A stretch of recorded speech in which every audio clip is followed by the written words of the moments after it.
The exact running sessions you can use to fully recover from a hamstring tear. What running should you be doing? When should you start? And how do you progress that on so that when you return to play, you're far less likely to become re-injured again? We're going to go through different phases now, going from day 4 to full return to play. Let's go through it. As soon as possible, when you're able to run, you need to try and run. Even if it's a little bit sore, try not to leave too many days before you start running. So you might just start with, for example, phase 1 could be like jog 4 minutes, walk 2 minutes, and do like 3 sets of that. Slight pain is okay. That should be happening like at day 3, 4, 5.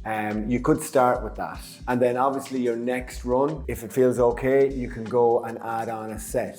So ideally you're trying to get here where you can jog 50%, no problem. 2 sessions of that should be nearly enough before you can move on. But the key mark would be try to get to a 50% jog where you're feeling pretty much okay. From that, we're going to change it to phase 2. So phase 2 are the turnaround runs. So for example, if you're a GA player on the pitch, what you might go is end line to the 21, 21 to the 45, 45 to the 65. So there's a 65 meter line, 45 meter line, 21 meter line. So here you jog and just slightly build up your pace.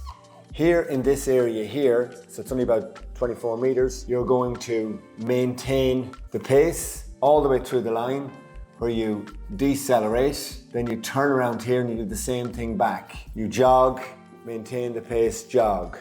Up is 1 run, back is 2 runs, 3, 4, 5, 6. So you're going to do 6 runs and that's 1 set. I would say if you've gotten 50% here, you know, you're going to go at 50 to 60% pace, and you're going to try and do 4 sets with a 2-minute rest in between, and that is that session done. After that session, you're going to be able to say, I got the turnaround runs done, 4 sets, and I was able to do it at 60%. Now, as we move on from here, so say you're going to be running at this stage, not on consecutive days. You can probably run on consecutive days when it's just a jog, but at this stage, you're going to go day on, day off. If you want more information on that, look at previous videos I've done on return to play running or managing a hamstring injury in season. But say you're going to run day on, day off. You up it by 10% if you feel you can. So you try and increase it by 10% if you feel you can. So the next day you go out, if you're at 50%, you go at 60%. If you're at 60% and you're able to do that, you move on to 70%. But that is going to be what we do essentially until we get up to about 90%. Now, fatigue can be a factor if the pitches are heavy or you're not in the condition for it. So what you might do is, say when you're moving up and you've gotten all of this done at even 80%, you're going up to that 90% mark. What you can do is on the way up, go at like 90%. And on the way down, go a little bit less at 70 or 80% because fatigue can become a factor in this. So as the paces are higher, that's where your hamstring is more vulnerable. If you don't have the conditioning for this, get 90% on the way up, 70 or 80% on the way back down. But the ultimate goal of this is to get these turnaround runs to 90% pace. 6 runs in a set, ideally 4 to 5 sets. That would be phase 2. And once you're confident at about 80%, we're going to add in something else, change of direction and acceleration and deceleration. So what we're going to do there is on top of this, add in these drills. So say we're at phase 2 here and you're doing the turnaround runs,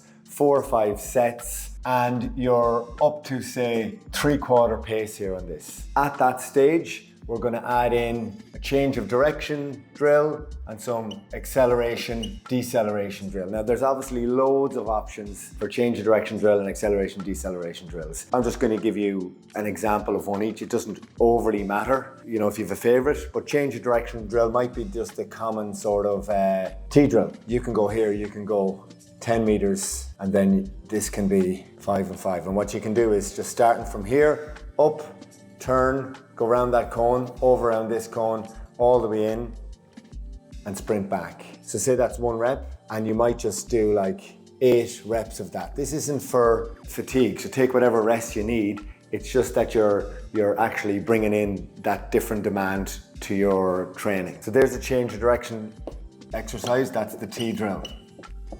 Now, For the acceleration, deceleration, a simple option we might use could be 0, 5 meters, 10 meters. And here what you're doing is you're sprinting or running fast forward to here. You stop abruptly and reverse back to here, all the way forward to there, reverse back to there. And you do that twice. Then you take your break. Take 3 or 4 times the recovery, however long it took you to do. Say that took you 20 seconds, no problem taking a minute recovery. Again, it's not really for fitness training. It's that you can actually accelerate, decelerate sharply, and that's a simple one. And say you do like 6 to 8 reps of that. So by the time you're in phase 2 here, this is what a rehab session, a running session might look for you. You have your turnaround runs, you have your change of direction and your acceleration, deceleration. Now, this is probably going to be what you do in your session until you get to 90% pace. So when you're at 90% pace here and you feel you're really pushing it with all of these, then we can move on to phase 3 of a running program. Phase 3, we need to get some exposure to top speed. That's where your hamstring is most vulnerable, but it's also how you make your hamstring more resilient and more robust, is by actually getting up to top speeds. So once you've done 90%, we need to bridge that gap between 90% up to 100%. If you're using a GPS, the marker we would have is that you get to 95% of your max speed. When you can do that, that means you can return to training with the team, because you've already gotten up to that level and you'll have done enough volume, which we'll talk about in a second. But this speed exposure session, what might this look at? Obviously you do your warm up. If you're over 75, 80%, you can get involved in the team warm up and maybe some uncontested drills, and then you would move on to do your phase 2, which is your turnaround, your change direction, or acceleration, deceleration. So at this stage, team warm up is there. You might do a drill for 5 or 10 minutes to make sure you're absolutely fully warm, and then we're moving into this. So what you might do here, this is very low volume. So all you're doing is, I would say initially, let's just do 21 meters here. So you're not really opening up, but it's going to be enough for you to gauge, can I actually go or not? And you just walk back. And you might just do 4 of them. 0 fatigue in this. If that feels okay, what we're going to try and get you to do is go to 30 meters. Same thing, open up a little bit more. Walk back, and let's say you do 2 of those, and then what we're trying to do is get to 45 meters. That gives you a full chance to properly open up. You would need to be confident at 21 and 30 meters before going into this. So you might do one session where you are, 90, 93%. You mightn't be, if you don't have a GPS, you're not going to know that, that's fine, but you might be just like nearly sprinting. You need to get a session of that done and be confident with that before you move on. But this needs to be where you feel you're absolutely fully going. So you're going to feel like you're going 100% effort. And again, just doing 2 of those and walk back. So it's very low volume. You've got 4 21-meter sprints, 2 30-meter sprints, and 2 45-meter sprints. You're going to need that to know I'm confident enough to get back playing. Now, if you want, what you can absolutely also do in session 3 with the speed exposure is to add in some mimic match play stuff. So say, for example, if you're a hurler, here's like, the 45,